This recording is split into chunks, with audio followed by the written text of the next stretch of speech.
دیکھیں گے کہ وقت گزرنے کے ساتھ ساتھ ہندو نہیں رہیں گے.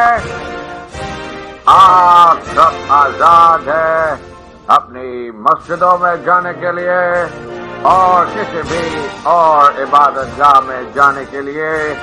اس مملک کا تعلق کسی بھی مذہب ذات یا آپ آزاد ہیں. السلام علیکم پیارے بچوں.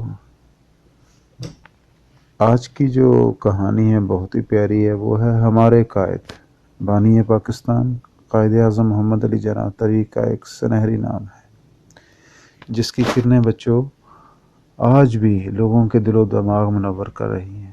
مسلمانوں کے اندر آزادی حریت کا بے پناہ جوش و جذبہ پیدا کرنے کے لیے وہ اپنی تمام صلاحیتوں کو بروئے کار لائے اور محنت و لگن کا دامن پکڑ کر کے ایک روشن مثال قائم کی. بلا شبہ پاکستان معرض وجود آنے میں سب سے زیادہ جد و جہد قائد اعظم نے کی اور اپنے مخلص ساتھیوں کی مدد سے اقبال کے خواب کو شرمندہ تعبیر کر دیا. بر صغیر کے بے بس لاچار مسلمانوں کو بابائے قوم کی قابل تعریف کوشش سے جو سوچ اور آگاہی ملی اس نے انہیں ہندوؤں اور انگریزوں کی غلامانہ زندگی کی زنجیروں اور ذہنی قید سے نجات دلاتے ہوئے کہ اسلامی مملکت کا حصول ممکن بنا دیا. نظریہ پاکستان کے بعد انہوں نے مسلمانوں کو خواب غفلت سے جگایا اور پاکستان کا مطالبہ کرتے وقت یہ نہیں سوچا کہ وہ ان کا ساتھ دیں گے یا نہیں. بس ان کے دل میں مسلمانوں کے لیے ایک تڑپ موجود تھی جو بعد میں قیام پاکستان بن کر ایک لازوال حقیقت کی شکل اختیار کر گئی. قائد اعظم کی سوچ اور خیالات مسلمانوں کی خواہشات کے عین عکاس تھے. اگر ایسا نہ ہوتا تو دین اسلام کا قلعہ دنیا کے نقشے پر کبھی نہ ابھرتا. عرصہ دراز سے جو مسلم قوت دبکی ہوئی تھی ان کی یہ ایک آواز اٹھانے کے بعد غفلت و لاپرواہی کی نیند سے بیدار ہو کر شعور کے زینے پر رواں ہو گئی. پاکستان قائم ہوتے وقت لاکھوں مسلمانوں نے اپنی جانوں کا نذرانہ پیش کیا. ہمارے قائد کی ان تک محنت کا یہی نتیجہ ہے کہ آج بھی ہر محب وطن پاکستانی اس سونی دھرتی کے لیے اپنی جان قربان کرنے کو ہمہ وقت تیار رہتا ہے. کتنے تھے پیارے قائد میرے قائد دشمن بھی لرز اٹھے.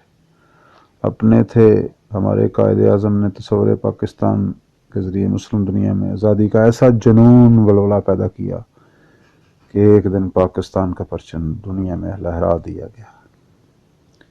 ان کے اس اقدام نے مسلمانوں کو ظالموں سے لڑنے اور ان سے اپنے حقوق لینے پر اکسایا. مسلمانوں پر حکومت کرنے والے انگریزوں اور ہندوؤں ہمارے قائد کے سپاہیوں کے بلند حوصلے کی ریت کی دیوار ثابت ہوئے اور کچھ ہی عرصے بعد انہوں نے ایک وطن حاصل کر لیا. بانی پاکستان کی عظمت کا یہ منہ بولتا ثبوت ہے کہ آج دنیا کی ہر قوم ان کو عزت کی نگاہ سے دیکھتی ہے. قائد نے دنیا بھر کے مسلم انسانوں اور خصوصاً مسلمانوں کو یہ پیغام دیا کہ مسلسل جد و جہد پختہ عزم سے منزل حاصل کی جا سکتی ہے. خالص نیتوں اور مضبوط ارادوں کی بدولت دنیا کو فتح کیا جا سکتا ہے. آج قائد اعظم کے بہادر نڈر اور بے باک سپاہی شاہین کی طرح اپنے ملک کی حفاظت پر محو پرواز ہیں اور اس کی خاطر دنیا کی ہر قوت سے جان لڑانے کو تیار ہے. ان کی قابل ستائش محنت